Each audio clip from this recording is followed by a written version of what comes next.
terjadi ketidakseimbangan. Termasuk dari bentuk-bentuk pasar persaingan tidak sempurna ini ada pasar monopoli, pasar oligopoli, pasar persaingan monopolistik, monopsoni, dan juga oligopsoni. Slide selanjutnya, Kak.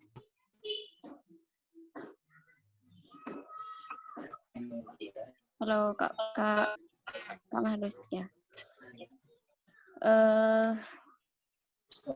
Selanjutnya tentang ciri, kelebihan, dan kekurangan pasar persaingan tidak sempurna. Yang pertama di sini tentang ciri-ciri pada persaingan tidak sempurna.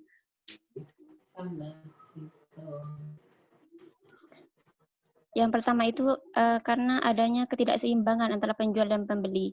Dalam kondisi pasar yang tidak sempurna itu, pasar hanya terdiri dari satu atau beberapa penjual saja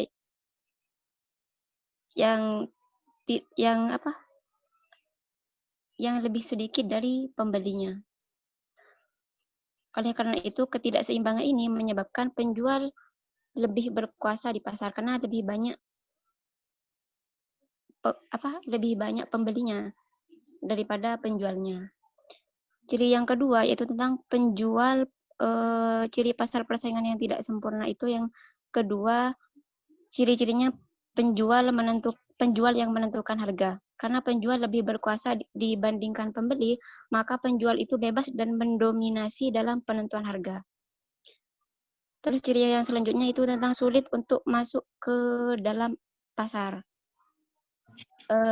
Di mana industri dalam pasar tidak sempurna ini hanya mampu dijalankan oleh pihak tertentu. Karena hanya mampu dijalankan oleh pihak tertentu itu, maka sulit bagi penjual lain untuk masuk dan memulai bisnis dalam pasar. Yang selanjutnya itu tidak ada barang pengganti. Artinya tidak adanya kebebasan untuk memasuki pasar yang menjadikan ketersediaan atau atas pengganti produk atau barang dengan fungsi dan manfaat yang sama menjadi lebih sedikit atau bahkan sulit dicari. Selanjutnya tentang kelebihan pasar persaingan tidak sempurna.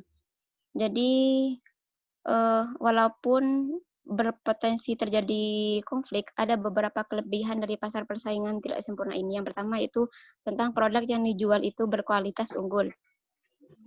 Umumnya, barang yang susah dicari dan hanya terdapat beberapa penjual yang menjualnya itu biasanya bersifat unggul dan mempunyai banyak manfaat. Yang kedua, keuntungannya lebih besar. Penjual akan mendapatkan keuntungan yang jauh lebih besar. Ini dikarenakan pembeli tidak punya opsi lain atas produk pengganti dan harga yang ditetapkan penjual itu bersifat bebas tergantung keinginan penjual. Selanjutnya, tidak membutuhkan banyak biaya produksi. Artinya tidak banyak biaya, misalkan untuk promosi maupun iklan, tidak banyak biaya yang harus dikeluarkan. Yang selanjutnya tentang mendorong inovasi produk. Jadi kelebihan dari pasar persaingan tidak sempurna ini yaitu memotivasi untuk lebih menginovasikan produk tersebut. Inovasi produk ini dilakukan untuk meningkatkan kualitas tentunya dan juga untuk menguntungkan penjual ke depannya. Selanjutnya tentang kekurangan pasar persaingan tidak sempurna. Yang pertama itu tentang permainan harga. Karena pasar hanya didominasi oleh pihak tertentu dan jumlah penjualnya sedikit, besar kemungkinan akan terjadi permainan harga, dan hal itu akan dapat merugikan konsumen tentunya. Terus yang selanjutnya, sedikit alternatif. Konsumen dihadapi oleh ketidakberadaan alternatif produk pengganti dengan manfaat dan fungsi yang sama. Terus kekurangan pasar persaingan tidak sempurna yang selanjutnya itu diskriminasi harga. Penjual itu dapat mematok harga yang jauh lebih mahal untuk kelompok pembeli yang berbeda atas produk yang sama. Selanjutnya, eksploitasi konsumen. Jumlah penjual yang mendominasi pasar dibandingkan pembeli membuat pasar riskan atau berisiko terjadinya eksploitasi kepada konsumen. Slide selanjutnya, Kak. Mas Mutakin, maaf.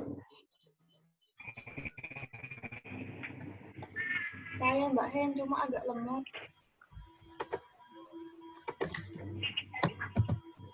Ya, pasar monopoli. Jadi pasar monopoli itu merupakan suatu bentuk pasar di mana hanya terdapat satu perusahaan saja. Perusahaan ini menghasilkan barang yang tidak mempunyai barang pengganti atau substitut yang sangat dekat, di mana hanya terdapat satu produsen yang menguasai pasar. Dengan kata lain, yaitu hanya terdapat satu penjual yang menguasai segala jenis penawaran. Seseorang yang menguasai pasar monopoli disebut monopolis. Jadi pasar monopoli itu hanya dikuasai oleh satu penjual saja. Misalnya perusahaan listrik negara atau PLN merupakan satu-satunya perusahaan pengelola listrik di Indonesia. Listrik adalah barang yang sangat vital tentunya, yang sangat dibutuhkan dan tidak mempunyai barang pengganti yang sangat dekat.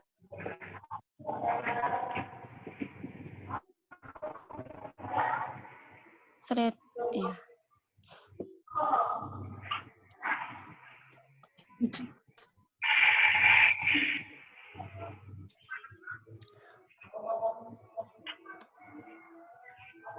Ya, karena dalam dalam pasar monopoli yang menjadi orientasinya adalah keuntungan atau laba, tentunya keuntungan yang maksimum, maka bagi perusahaan monopoli untuk mencapai suatu keuntungan yang maksimum tersebut secara matematis itu dapat dilakukan dengan perhitungan marginal cost sama dengan marginal revenue, di mana total revenue itu lebih besar dibandingkan total cost-nya. Namun bisa saja MR atau marginal revenue itu tidak sama dengan marginal cost. Jika hal ini terjadi, maka syaratnya marginal revenue itu dikurangi marginal cost. Dan hasilnya harus positif. Maka hal itu bisa dijadikan bisa dikatakan mendapatkan keuntungan yang maksimum. Di sini bisa dilihat di gambar di mana laba sama dengan dalam kurung price, P itu price sama dengan dikurangi average cost dikali kuantitas itu price-nya sama dengan 10, average cost-nya sama dengan 8, dan Q-nya itu 20. Jadi ketika kita jumlahkan 10 dikurangi 8 dan dikali 20 menjadi 40. Seperti itu. Nilainya positif. Pasar selanjutnya tentang sebab terjadinya pasar monopoli. Yang pertama,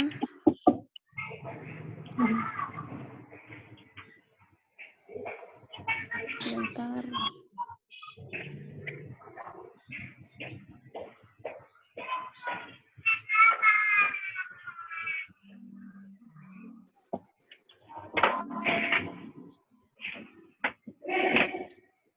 Ya, yang pertama tentang sebab terjadinya pasar monopoli, yaitu monopoli karena adanya undang-undang dasar suatu negara.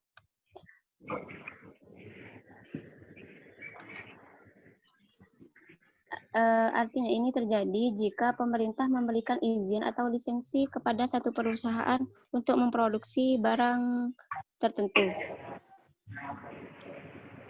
Contohnya itu adalah perusahaan listrik negara atau PLN yang diberi kekuasaan tunggal oleh pemerintah untuk mendistribusikan listrik di seluruh tanah air.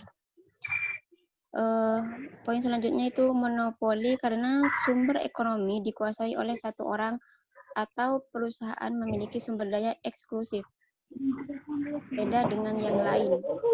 Contohnya ini,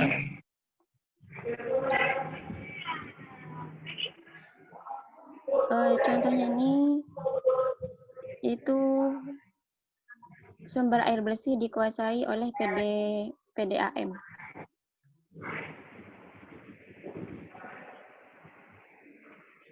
Yang ketiga, monopoli karena skala produksi ekonomis atau economies of scale. Itu maaf, itu of, bukan os.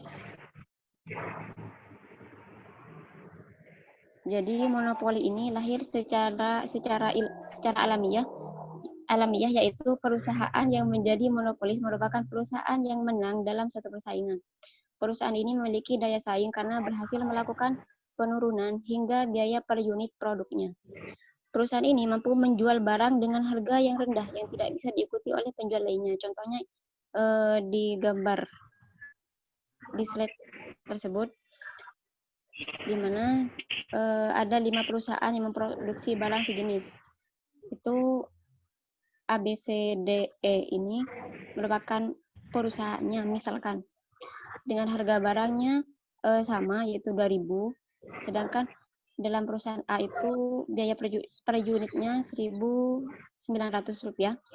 Terus yang perusahaan B itu dari 2.000, dan yang perusahaan C 2.050 rupiah. Dan di perusahaan D itu 2.100, dan di perusahaan E itu dengan biaya per unitnya adalah Rp2.150. Nah, jika kita amati dari tabel ini, hanya perusahaan A dan B saja yang bertahan di pasar. Bahkan perusahaan A memiliki keunggulan karena memperoleh laba. Dikarenakan harga barangnya itu 2.000, sedangkan biaya produknya 1.900. Maka bisa dikatakan Rp100 itu merupakan laba dari biaya dari jumlah biaya per unit barang tersebut. Sedangkan perusahaan B tidak untung dan tidak rugi karena seharga 2.000 dan biaya produknya juga 2.000.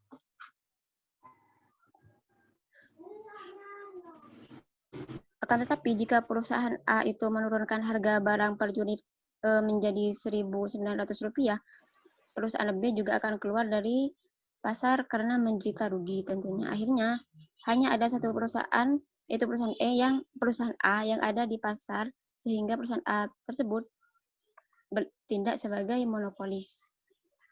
Selanjutnya tentang diskriminasi harga. Slide selanjutnya. Mohon maaf.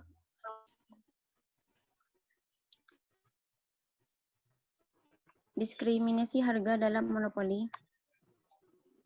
Mas Matakin.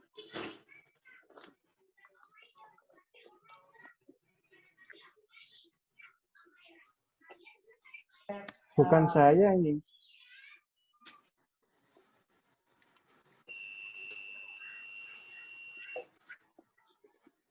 Sambil jalan mungkin ya. Diskriminasi harga dalam monopoli.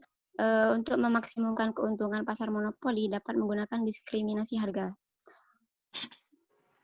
Monopolis itu mempunyai kemampuan untuk membeda-bedakan para pembeli dengan menetapkan harga yang berbeda-beda pula dari produknya. Sebagai penjual tunggal untuk produk tertentu, seorang monopolis memiliki kemampuan untuk menetapkan harga. Satu kelebihan yang tidak dimiliki oleh perusahaan-perusahaan dalam pasar persaingan sempurna. Jadi di sini menurut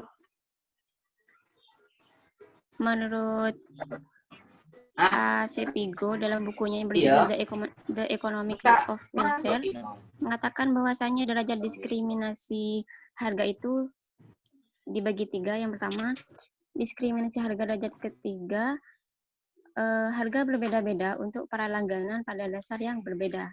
Yang kedua, diskriminasi harga derajat kedua, harga yang berbeda-beda untuk beberapa golongan barang yang dijual ke para langganan.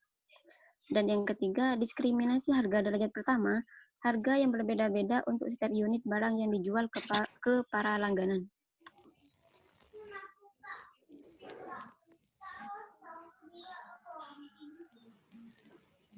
Selanjutnya tentang monopoli Tang Dino Bilateral. keluar masuk.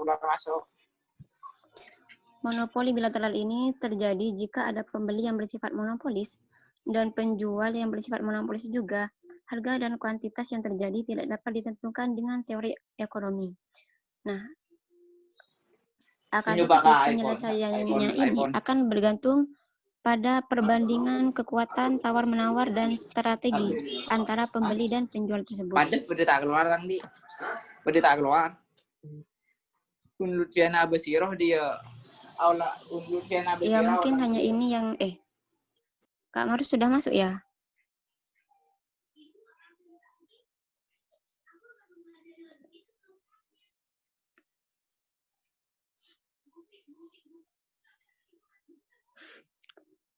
Oke. Masuk. Baik, saya lanjutkan. Halo, Slide selanjutnya Kak Mas Matakin.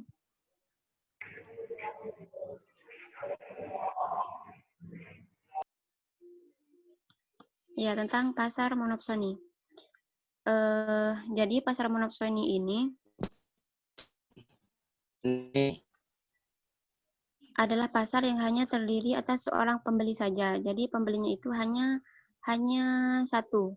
Sedangkan penjualnya itu banyak. Misal contohnya itu adalah para peternak sapi yang menghasilkan susu perah hanya bisa menjual produk susunya ke satu pembeli. Misalnya ke koperasi susu. Jadi kelebihan dari pasar monopsoni ini yang pertama kualitas barang tersebut pasti terjamin bagus. Yang kedua, harga produknya tidak terlalu tinggi. Namun kekurangan dari pasar monopsoni ini yang pertama, produsen berada pada pihak yang lemah karena hanya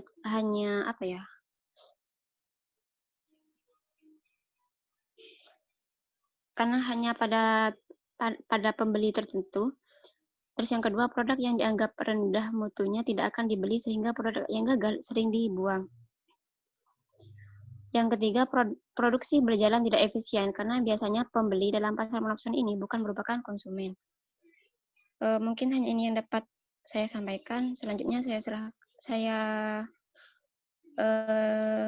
serahkan ke Kak Mahrus sebagai presentator kedua. Terima kasih. Assalamualaikum warahmatullahi wabarakatuh. Loh, cek. Ini.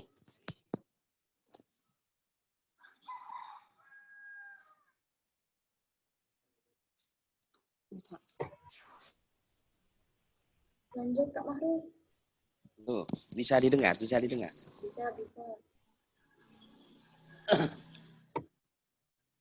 Terima kasih, mohon maaf karena masih banyak kendala tadi terkait sinyal dan sebagainya.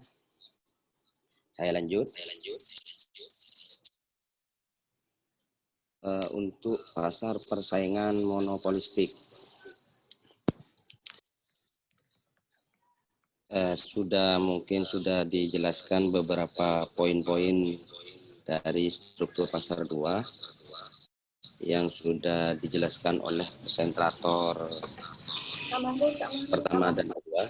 Ya. Kalau kakak pakai 2 akun, pakai HP sama laptop, yang di laptop bisa dikecilkan aja suaranya biar nggak cuing-cuing gitu. Oh, pakai HP saja ya? Boleh, terserah yang enak yang mana, yang salah satunya di silent aja gitu. Dikecilkan suaranya.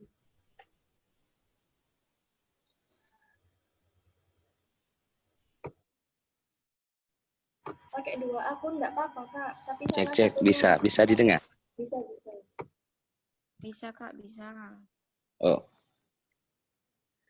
Sudah enak. Sudah, silahkan lanjut Kak. Enak, lanjut. Terima kasih. Untuk pasar persaingan monopolistik merupakan suatu bentuk interaksi antara permintaan dengan penawaran di mana terdapat sejumlah besar penjual yang menawarkan barang yang sama Pasar monopolistik merupakan pasar yang memiliki sifat monopoli pada spesifikasi barangnya. Sedangkan unsur persaingan pada banyak penjual yang menjual pada produk sejenis. Ciri-cirinya yang pertama, terdapat banyak penjual atau produsen yang berkecimpung di pasar. Dan yang kedua, barang yang diperjualbelikan merupakan differentiated product. Dan yang ketiga, para penjual memiliki kekuatan monopoli atas barang produknya sendiri. Selanjutnya, untuk memenangkan persaingan, setiap penjual aktif melakukan promosi. Dan terakhir, keluar masuk pasar barang. Bisa dilanjut, Mbak Ria?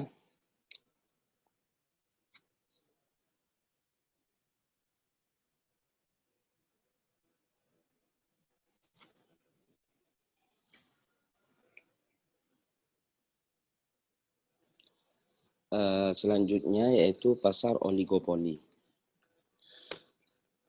Oligopoli berasal dari bahasa Yunani, yaitu oligos yang memiliki arti beberapa dan polain yang memiliki arti penjual. Secara sederhana, oligopoli adalah pasar yang terdiri dari beberapa penjual. Pasar oligopoli adalah pasar yang di mana penawaran suatu jenis barang dikuasai oleh beberapa perusahaan. Artinya di sini, pasar oligopoli ini adalah pasar yang terdiri dari satu penjual.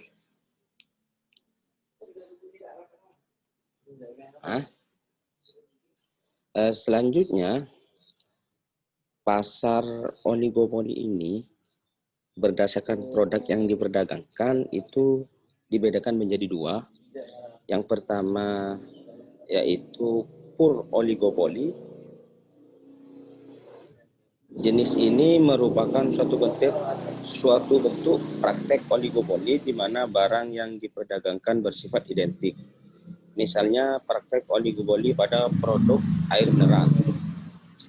Yang kedua, pasar oligopoli dengan perbedaan atau differentiated oligopoli.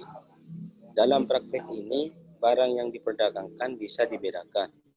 Misalnya, pasar sepeda motor Indonesia yang dikuasai oleh produk terkenal seperti Honda, Yamaha, Suzuki, dan Kawasaki.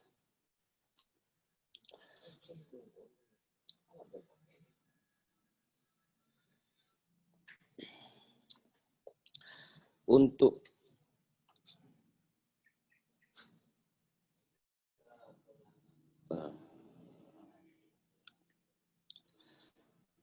perlu diketahui, struktur pasar oligopoli ini bisa juga terjadi dalam industri di mana wilayah pasar suatu perusahaan sangat kecil. Misalnya industri pompa bensin. Dalam industri ini hanya ada sedikit sekali penjual yang esensinya dalam suatu wilayah geografis yang kecil. Oleh karena itu, jumlah penjual yang sedikit inilah maka saling berpengaruh antara mereka. Bisa dimasukkan dalam masalah penentuan harga dari oligopoli. Persaingan yang dilakukan dengan pola oligopoli, apapun alasannya, tidak memberikan dampak bagi perusahaan itu sendiri. Salah satu aspek yang menarik dari pasar oligopoli dalam spirit Islam adalah terjadinya kooperasi di antara perusahaan yang ada.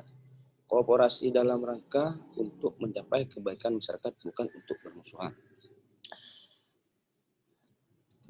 Ciri-ciri bentuk pasar oligopoli ini, yang pertama, hanya ada sejumlah kecil atau beberapa perusahaan yang mendominasi pasar produk tersebut. Seringkali istilah 3 besar, 5 besar, dan sebagainya. Tahu di mana perusahaan besar menguasai 70 atau 80% pangsa pasar. Sedang perusahaan kecil lain memasok sisa pasar. Kasus oligopoli ini bisa dibedakan antara kasus produk standar atau produk tak diferensi, dan kasus produk yang diferensiasi. Yang kedua, karena pengendaliannya atas harga pasar yang saling ketergantungan di antara produsen bestir, maka kemungkinan besar akan terjadi perang harga pada industri ini. Tindakan oleh seorang penjual akan menimbulkan balasan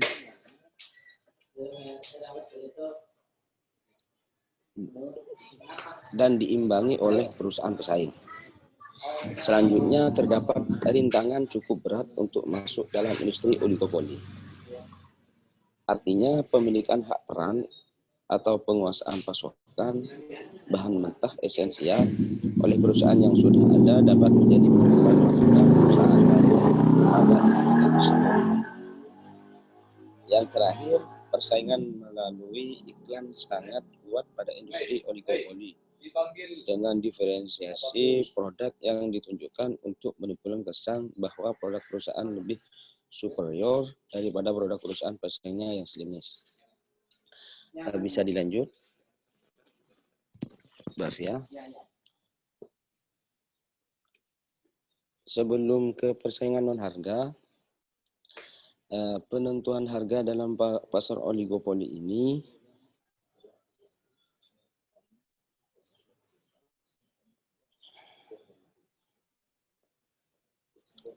bisa dilihat di makalahnya terkait kurva permintaan menghubungkan jumlah suatu produk yang diminta dengan harganya dengan menganggap pengembar variabel lainnya konstan.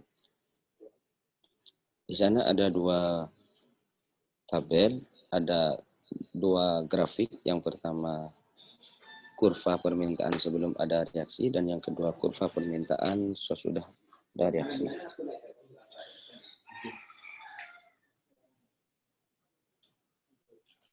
Untuk persaingan non harga,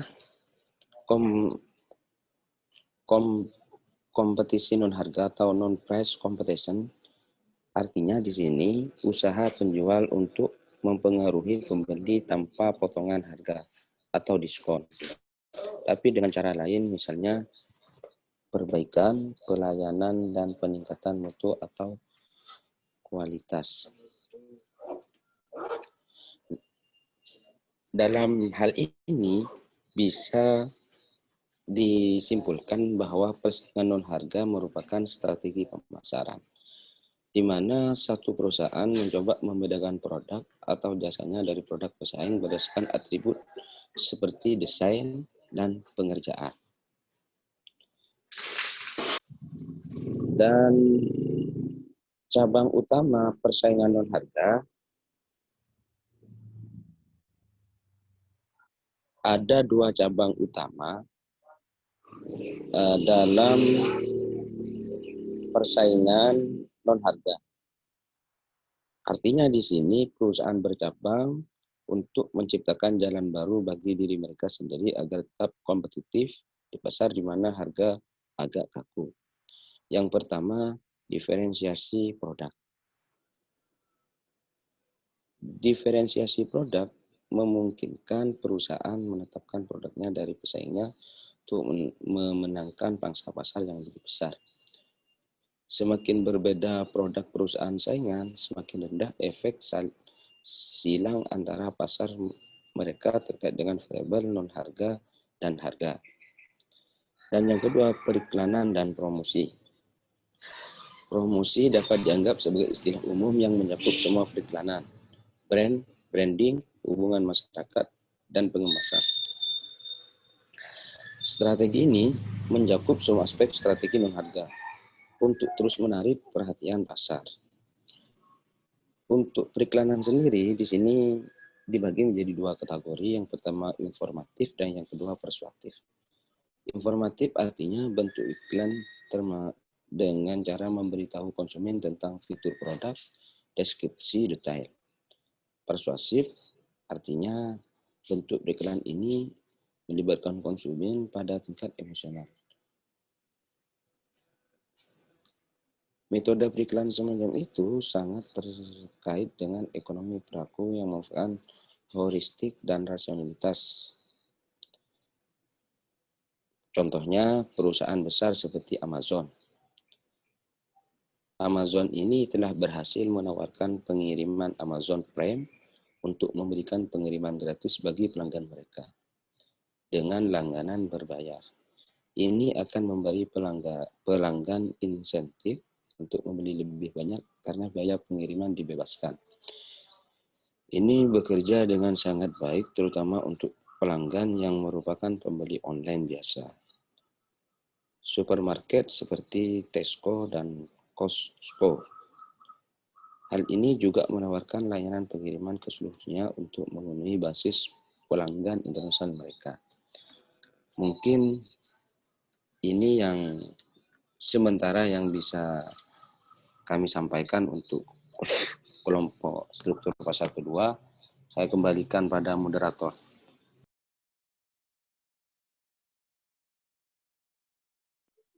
Iya, terima kasih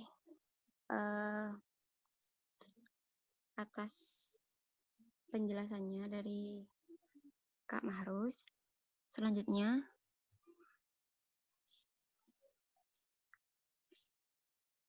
ya sebenarnya kami mohon maaf, sebenarnya kita ada kelompok ini ada tiga orang sama Mas Okta juga, tapi Mas Okta sepertinya tidak bisa masuk karena sedang ada halangan.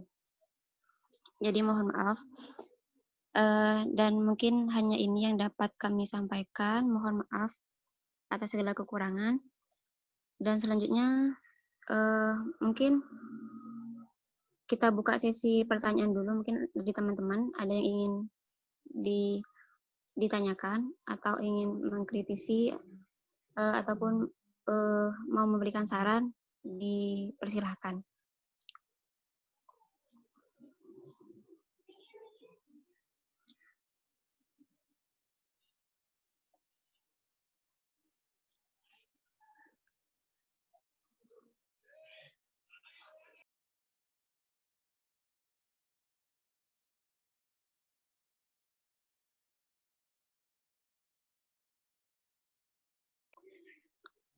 Bagaimana teman-teman?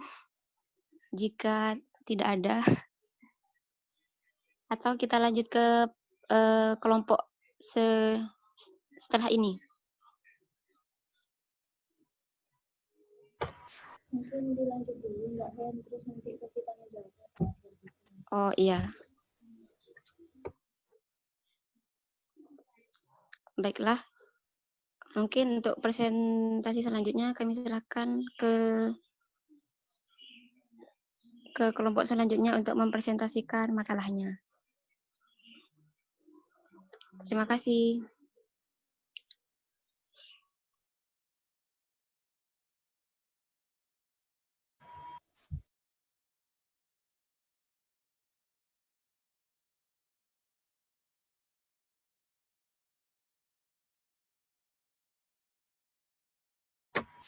Baik, terima kasih Mbak Heni dan kelompok juga. Di sini kami sebagai anggota kelompok 7, saya dan Mas Iksan hanya berdua aja. Di sini kami menjelaskan tentang penetapan harga dalam praktik. Mohon maaf, suaranya kecil. Oh, kecil banget Mbak Hen. Iya. Sudah Semangat. apa gimana? Udah kerasa apa gimana? Kurang? Iya. Oh, sudah. Ya, terima kasih. Di sini kami akan menjelaskan tentang penetapan harga dalam praktik. Sini ada 4 subbahasan, mana yang pertama adalah marginalis pricing pada keadaan ketidakpastian, yang kedua yaitu rule of thumb pricing, terus yang ketiga yaitu markup pricing, dan yang keempat yaitu penetapan harga dalam penetapan harga dalam pasar makan. Untuk presentator pertama kepada Mas Iksan dipersilakan.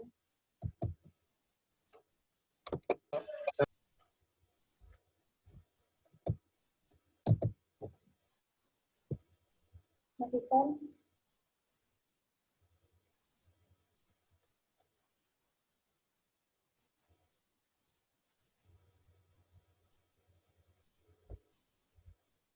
Mas Iksan.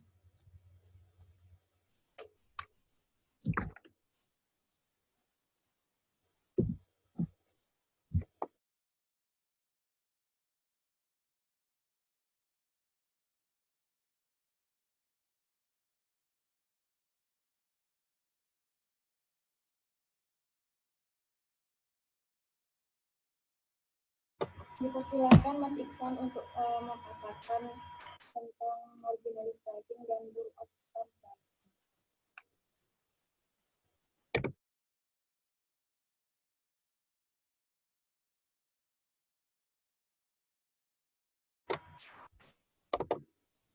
Halo Mas Iksan.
Mungkin ada gangguan di ini, gangguan internet untuk Mas Iksan sendiri, biar saya jelaskan terlebih dahulu. Yang pertama di sini yaitu tentang marginalist pricing pada keadaan ketidakpastian. Jadi untuk marginalist pricing di sini itu berkaitan dengan permintaan dan marginal cost.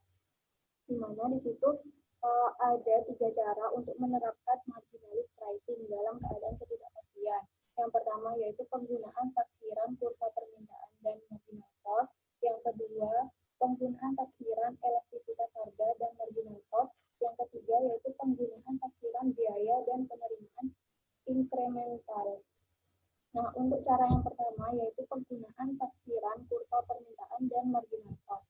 Di sini ada kurva permintaan penaksiran dan marginal cost perusahaan sepatu Tamiya, di mana misalkan suatu perusahaan akan menaksir kurva permintaan atau telah memperoleh sebuah kurva permintaan penaksir seperti contoh kurva di gambar ini, di slide ini. Oleh karena kurva marginal revenue mempunyai titik potong atau intercept yang sama dan berslop 2 kali lebih besar dari slop kurva permintaan, maka akan mendapatkan penaksir marginal revenue.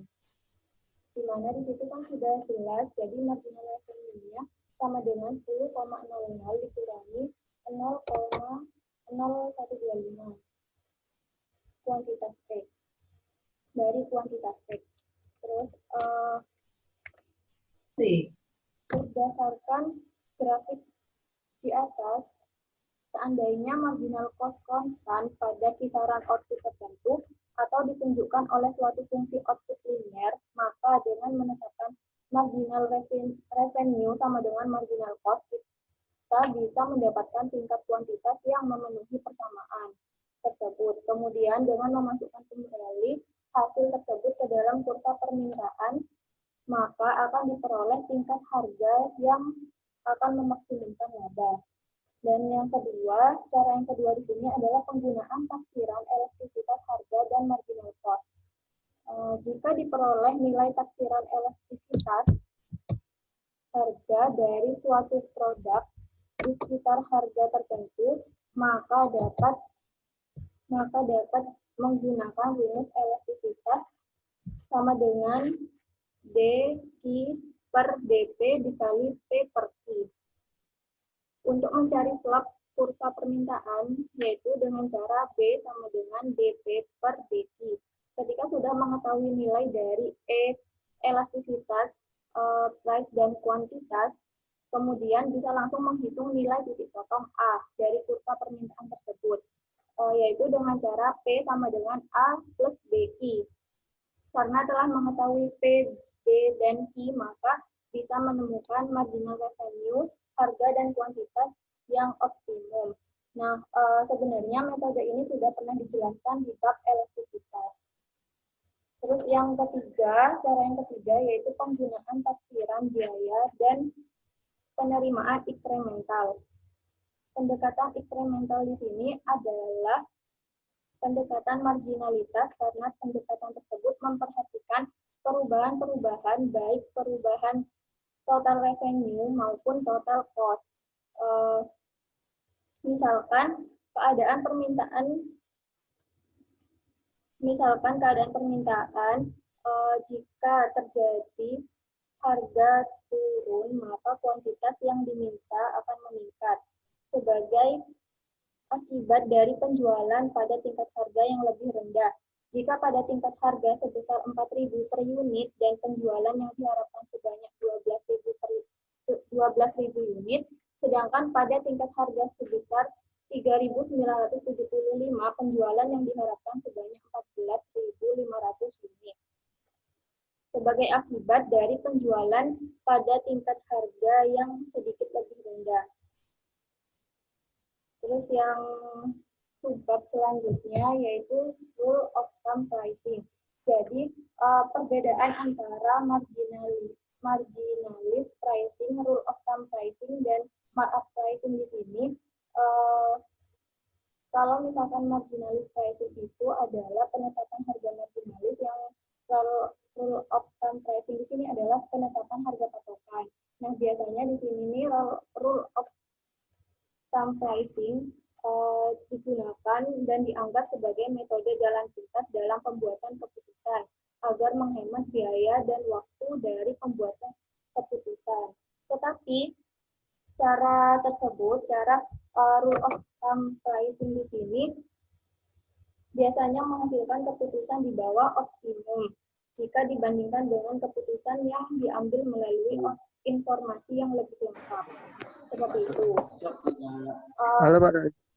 Selanjutnya, Nggih sampun niki. selanjutnya yaitu subbab yang ketiga siap. tentang markup pricing. Markup pricing di sini adalah penetapan harga markup atau penetapan harga dengan perhitungan yang diinginkan, di mana untuk markup pricing di sini juga dikenal dengan cost plus pricing, artinya biaya ditambah dengan harga. Markup pricing atau cost plus pricing adalah cara penentuan harga melalui penambahan suatu persentase tertentu pada biaya langsung atau biaya variabel rata-rata yang dilambangkan dengan AVC, Average Variable Cost. Gari-gari maling besar. Oh, no dilayani. Lanjut, untuk persamaannya di situ price sama dengan AVC ditambah X persen dikalikan dengan AVC. X di sini adalah persentase markup yang diinginkan. Lanjut, untuk markup pricing sendiri di sini ada 3 metode, yaitu yang pertama rekonsiliasi markup dan marginalis pricing, yang kedua kisaran tingkat markup yang bisa diterima, dan yang ketiga markup pricing dan pergeseran permintaan yang isoelastis. Yang keempat markup pricing dalam keadaan inflasioner, dan yang terakhir yaitu markup pricing sebagai suatu alat koordinasi. Di mana yang pertama di sini adalah rekonsiliasi markup dan marginalis pricing. Rekonsiliasi di sini adalah penentuan perbedaan antara dua metode yang sama dengan harapan yang sama pula. Tapi metode yang berbeda tetapi dengan harapan yang sama. Lanjut, Untuk rekonsiliasi di sini ada contoh, misal setiap tingkat harga yang ditentukan dengan cara marginalis, yaitu marginal cost sama dengan marginal revenue, terkandung persentase markup di dalamnya. Misalnya, tingkat harga yang menghasilkan laba maksimal 900 dan AVC adalah Rp400, maka markupnya adalah 50% karena 600 adalah 50% dari 400. Nah, maksudnya di sini kembali lagi ke persamaan yang tadi, yang P sama dengan AVC plus X% dikalikan AVC. Jadi 600 itu adalah P-nya, harganya. Dan AVC-nya itu adalah 400. Terus untuk markup-nya, X%-nya itu adalah 50%. Jadi kalau misalkan P adalah 600, maka 400 ditambah 50% dikalikan 400 itu ya nilainya 600. Terus lanjut. Yang kedua yaitu kisaran tingkat markup yang bisa diterima.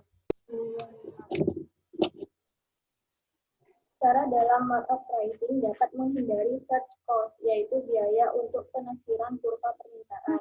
Maka tingkat markup tersebut bisa bervariasi dalam batas-batas tertentu dan masih bisa diterima.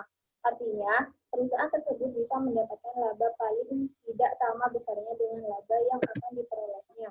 Jika perusahaan tersebut mengeluarkan search cost untuk menentukan kurva permintaan dan kemudian menentukan harga, di mana marginal cost sama dengan marginal revenue. Hal tersebut dapat dilihat di gambar 2.4, yaitu kurva tentang kisaran markup yang bisa diterima untuk perusahaan yang menghasilkan laba. Dari gambar tersebut, kurva TC ditunjukkan sebagai sebuah garis lurus yang berarti bahwa MC dan AVC konstan atau tetap. Laba yang merupakan jarak vertikal antara TR dan TC pada setiap tingkat output ditunjukkan oleh kurva P. Perhatikan search cost jika perusahaan tersebut memutuskan untuk mengeluarkan dana dalam mengestimasi kurva permintaannya, maka pengeluaran tersebut akan menggeser TVC.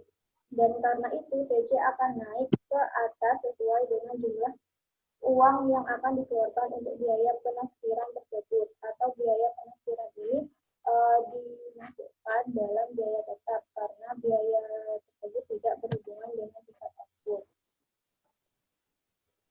Terus yang ketiga yaitu markup pricing dan pergeseran permintaan yang elastis. Dalam menunjukkan jika perusahaan telah menentukan tingkat markup yang memaksimalkan labanya, maka perusahaan tersebut akan harus memperhatikan tingkat markup di samping memperhatikan pergeseran kurva permintaannya, sehingga harga terus memenuhi tujuan perusahaan. Hal tersebut bisa dilihat dari gambar 2.5. Iya, satu. Yaitu kurva markup yang konstan, di mana kurva tersebut menunjukkan suatu keadaan permintaan mula yang disajikan oleh kurva permintaan atau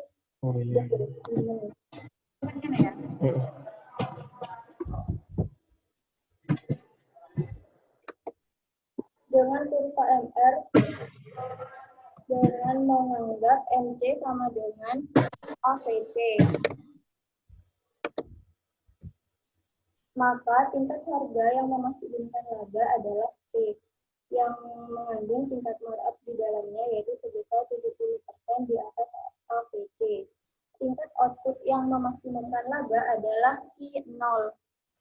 Misalkan kuantitas yang diminta meningkat dengan persentase yang sama pada tiap tingkat harga. Dalam gambar 2.5, kenaikan kuantitas yang diminta sebesar 40% pada setiap tingkat harga ditunjukkan oleh pergeseran kurva permintaan ke D aksen, D titik atas itu. Hal tersebut dikatakan suatu pergeseran kurva permintaan yang isoelastis karena pergeseran tersebut tidak mengubah elastisitas harga. Misalnya elastisitas pada titik A dan B adalah sama dengan elastisitas yang bernilai minus 2,4 pada masing-masing titik tersebut. Yang keempat yaitu markup pricing dalam keadaan inflasioner. Maksudnya di sini yaitu markup pricing dalam keadaan inflasi. Suatu kebijakan markup pricing yang diterapkan pada AVC yang semakin meningkat akan mengakibatkan kenaikan tingkat harga yang sepadan. Bisa dilihat dalam tabel 2.2, terdapat keadaan di mana AVC selama periode 1 tahun meningkat sebesar 10%. Jika markup sebesar 40% ditambah pada AVC di awal tahun tersebut, maka harga yang terjadi sebesar Rp480. Markup 40% yang ditambahkan pada AVC yang lebih tinggi tersebut pada akhir tahun menghasilkan kenaikan markup atau margin kontribusi sebesar 10%.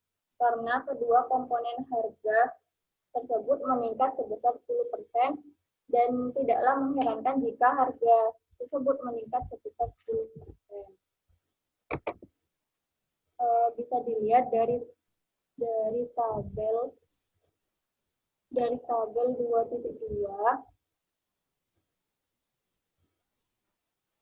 markup pricing pada keadaan inflasi tersebut cenderung melampaui kenaikan biaya sampai ke konsumen. Namun demikian, akan tampak kenaikan AVC tersebut adalah Rp60, sedangkan harga adalah sebesar Rp84. Tentu saja perbedaan tersebut timbul karena nilai absolut kontribusi tersebut meningkat sebesar Rp24.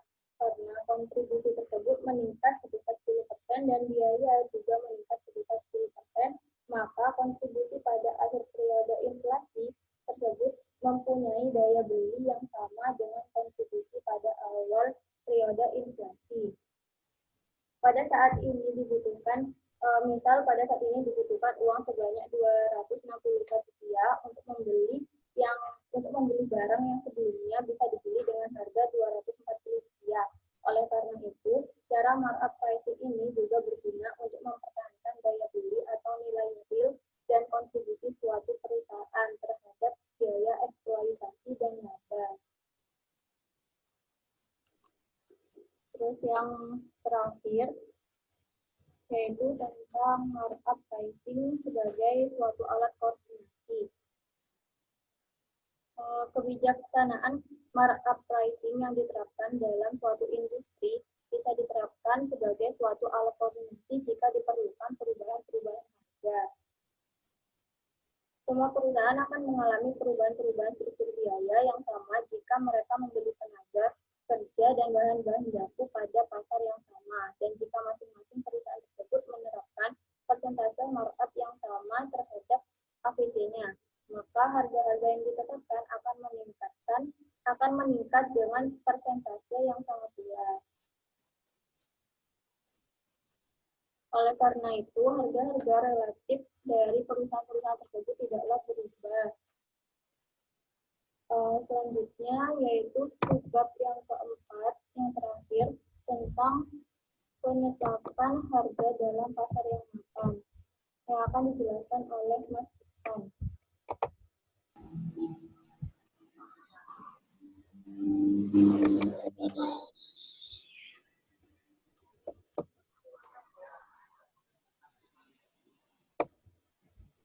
Mas Iksan.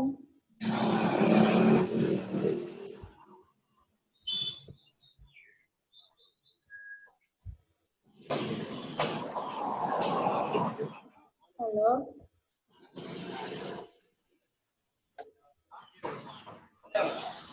Halo.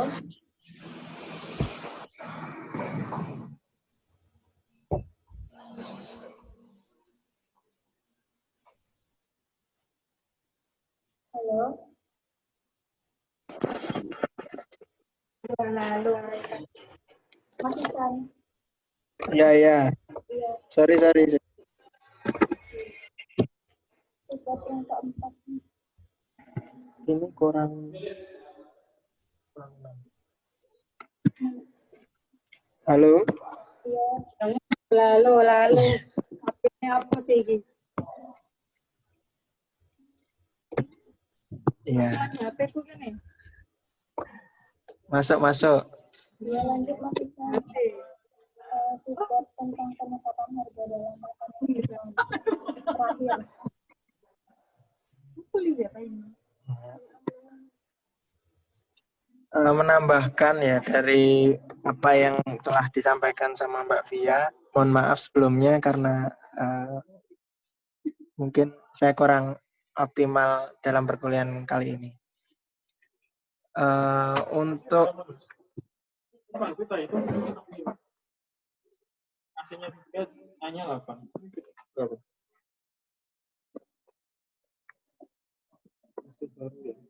baru lagi kan. Ada Pak panjang berarti nggak dihitung ya. Sini tanya Lanjut ya Mas Mbak.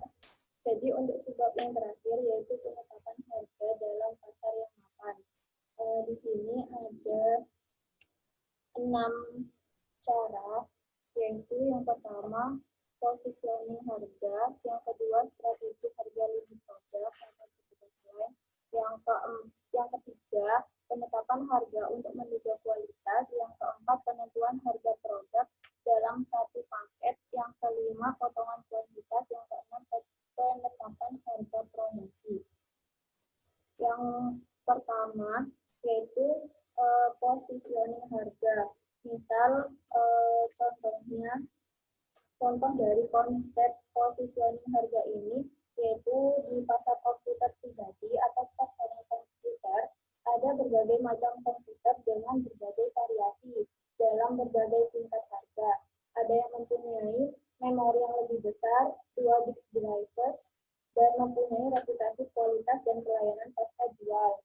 Maksudnya di sini dari konsep positioning harga di sini yaitu disesuaikan dengan kualitas atau pelayanan yang diberikan gitu. Kalau misalkan dicontohkan dalam komputer pribadi di sini yaitu tambahan reservasinya kayak gitu.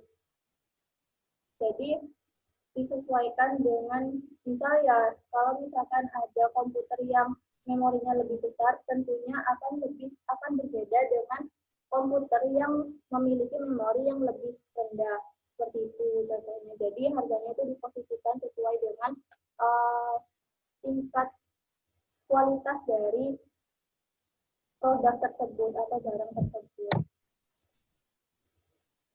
Terus yang kedua yaitu strategi harga limit produk. Misal pada beberapa kasus penetapan harga, pembuat keputusan tidak hanya memperhatikan harga suatu produk saja, tetapi juga harga-harga limit produk, substitut, dan komplementer yang dihasilkan oleh perusahaan. Perbedaan harga antara produk-produk tersebut harus mencerminkan posisi produk dalam keseluruhan limit produk tersebut. Dan selisih tingkat-tingkat harga tersebut harus disesuaikan sehingga fungsi tujuan perusahaan dapat dimaksimalkan. Pada lini substitut, harga produk lini dasar atau entry level ditetapkan lebih dahulu dengan melihat harga-harga pesaing untuk produk yang sama.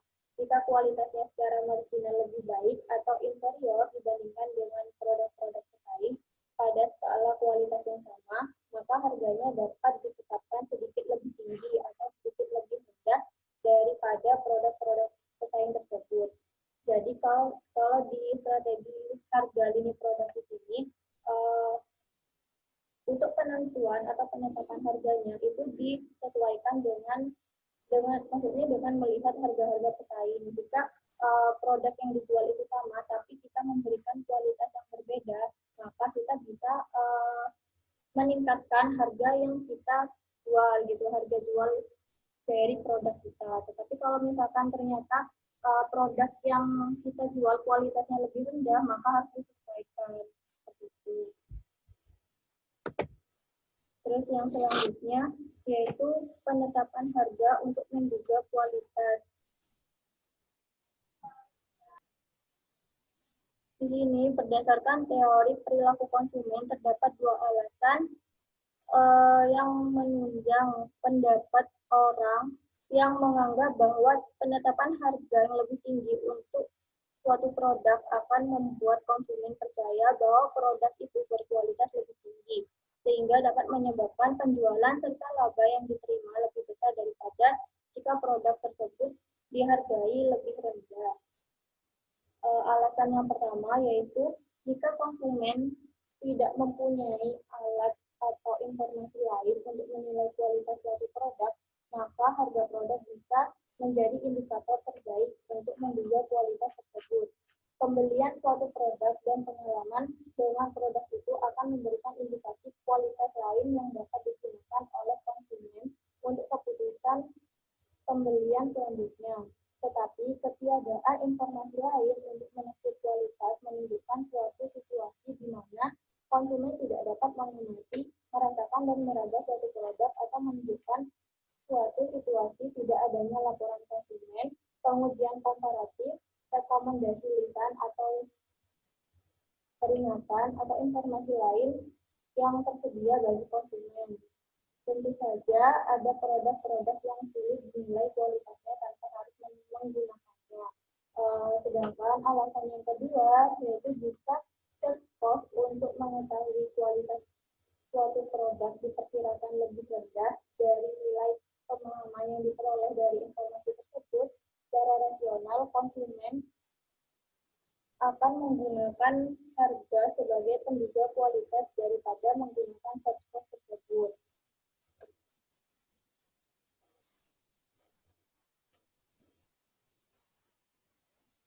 Terus yang keempat yaitu penentuan harga produk dalam satu paket.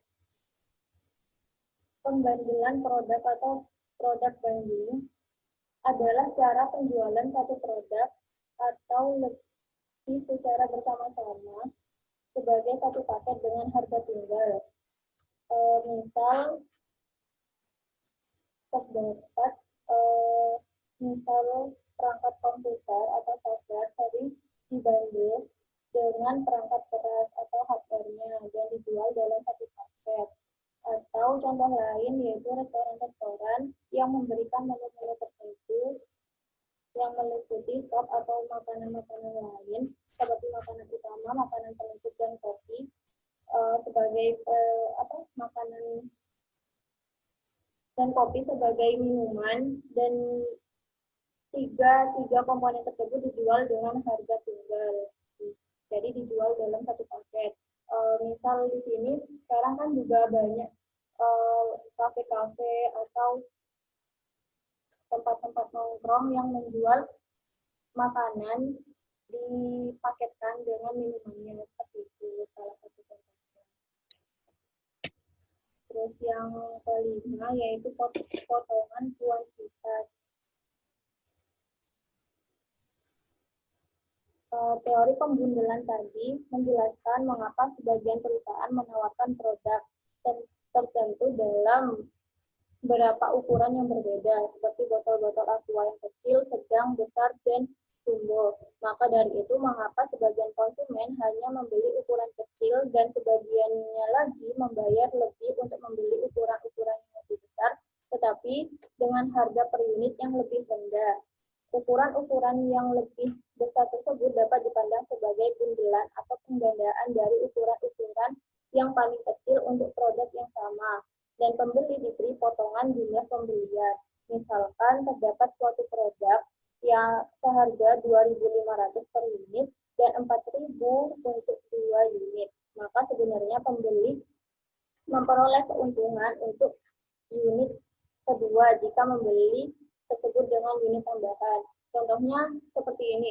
Misal harga aqua yang kecil itu seharga 2,5, Kalau misalkan kita beli aqua yang kecil 2, itu kita kan akan membayar 5.000. Tapi kalau misalkan kita membeli aqua yang botol besar, itu kita bisa mendapatkan harga 4.000. Itu yang dimaksud dengan potongan kuantitas. Terus yang keenam, yaitu penetapan harga promosi. Penetapan harga promosi di sini juga disebut dealing, yang merupakan penawaran potongan harga kepada konsumen dengan cara mengobrol produk selama periode tertentu. Mungkin hanya itu saja yang bisa disampaikan oleh kelompok 7. Mohon maaf atas kekurangannya karena memang Mas Iksan di sini juga sambil bekerja. Jadi mohon dimaklumi dan terima kasih. Saya kembalikan kepada Mbak Heni sebagai presentator pertama.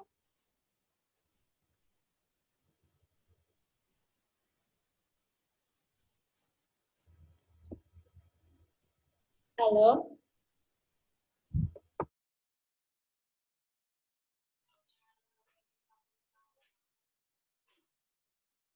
Ya, terima kasih atas presentasinya dari kelompok Via dan Mas Ihsan. Selanjutnya mungkin ada pertanyaan dari teman-teman, dipersilahkan.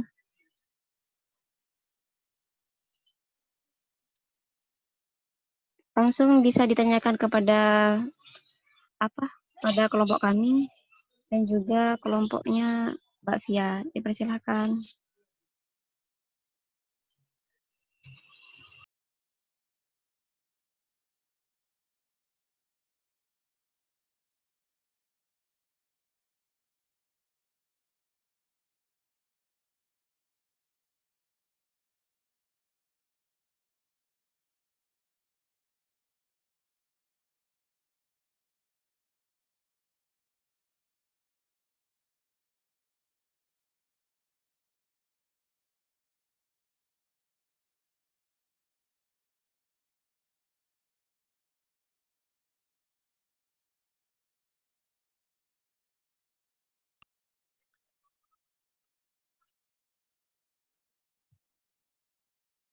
Halo teman-teman. Jika tidak ada,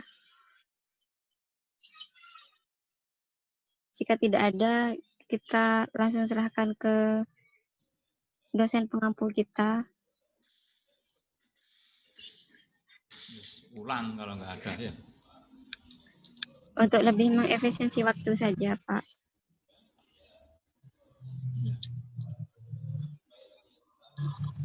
Jadi ini kan lanjutan dari kemarin struktur pasar. Yang pertama kan berbicara tentang struktur pasar persaingan sempurna dan ini pasar persaingan tidak sempurna. Ya. Tapi tetap kita kembali bahwa dalam Islam tidak mengajarkan persaingan. Ya. Fastabiqul khairat itu bukan berarti persaingan. Persaingan dalam arti ini kan saling mematikan. Apabila yang satu persaingan, yang satunya menang pasti satunya kalah karena berebut, ya, berebut pasar. Padahal dalam ekonomi Islam itu spiritnya adalah ta'awun.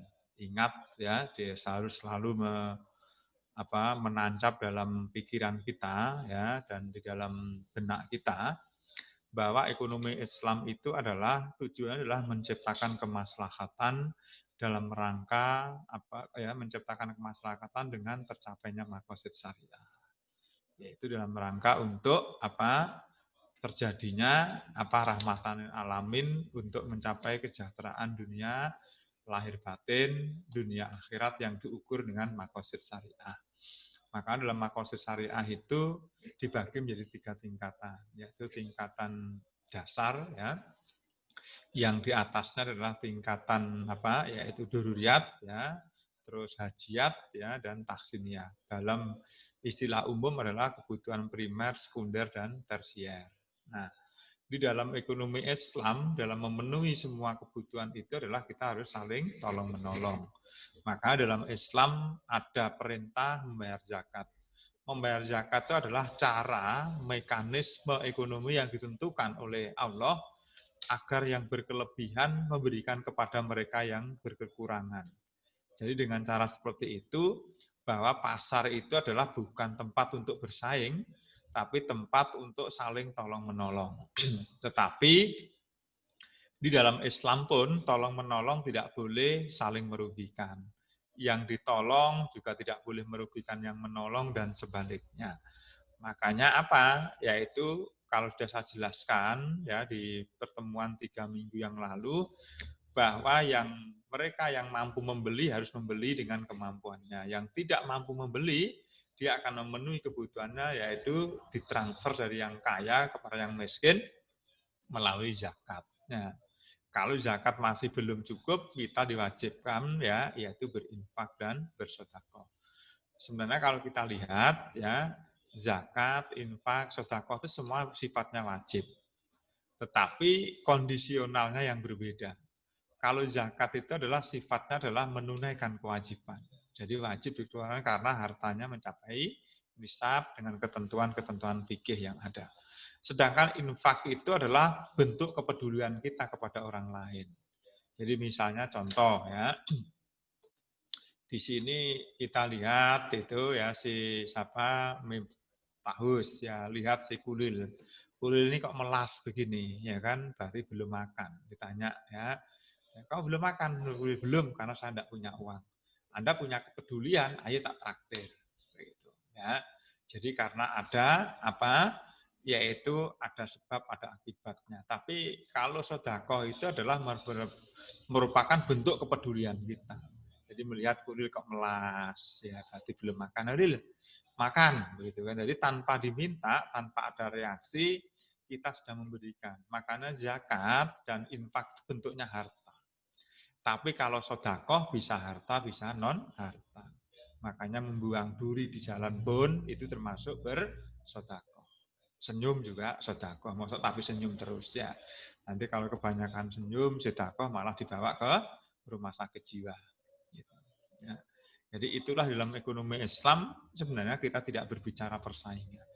Itu yang membedakan ekonomi Islam dengan bukan ekonomi Islam.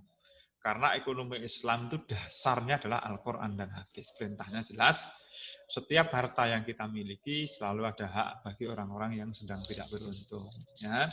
Seperti di dalam film video yang sudah saya putar di 3 minggu yang lalu, ya, yaitu ada hadis, barang siapa yang mereka tidur nyenyak, karena kenyang, sedang tangganya tidak bisa tidur karena kelaparan, dia diancam tidak masuk surga. Jadi jelas, ya. Daya paksanya adalah zakat. Yang kaya harus membayar, memberikan, mentransfer ke orang miskin, yaitu melalui zakat. Nah, dan itu merupakan rukun Islam yang ketiga. Jadi kalau orang yang mampu tidak berzakat, berarti tidak menjalankan rukun Islam, Islamnya tidak sempurna. Ya, jadi sebenarnya memang kapan negara itu boleh mengambil produksi? Ya, monopoli itu boleh dilakukan oleh negara dalam rangka untuk apa? Untuk memenuhi kebutuhan masyarakat tadi, untuk biar ta'awun terjadi. Ya, kalau diserahkan pada swasta, swasta tidak mampu memproduksi, maka negara. Apabila swasta mampu memproduksi, negara adalah sebagai apa? Muktasib. Muktasib itu wasit. Kalau wasit tidak boleh ikut main. Kalau ikut main, bolanya dipegang sendiri, dimasukkan golnya sendiri. Pemainnya kalah semua. Makanya coba Anda pelajari dalam sejarah Islam, ya, tidak pernah ada dalam pemerintahan Islam itu negara memiliki badan usaha milik negara. Hanya sebagai wasit, muktasib saja. Di pasar diawasi oleh yang namanya lembaga hizbah. Nah, lembaga hizbah itu tugasnya mengawasi pasar. Kalau ada pelanggaran diputuskan apa hukumannya, sudah jelas. Nah, jadi itu bahwa di dalam struktur pasar persaingan tidak sempurna itu, kalau dalam ekonomi Islam pasar dikatakan tidak sempurna apabila banyak orang tidak mampu memenuhi kebutuhannya.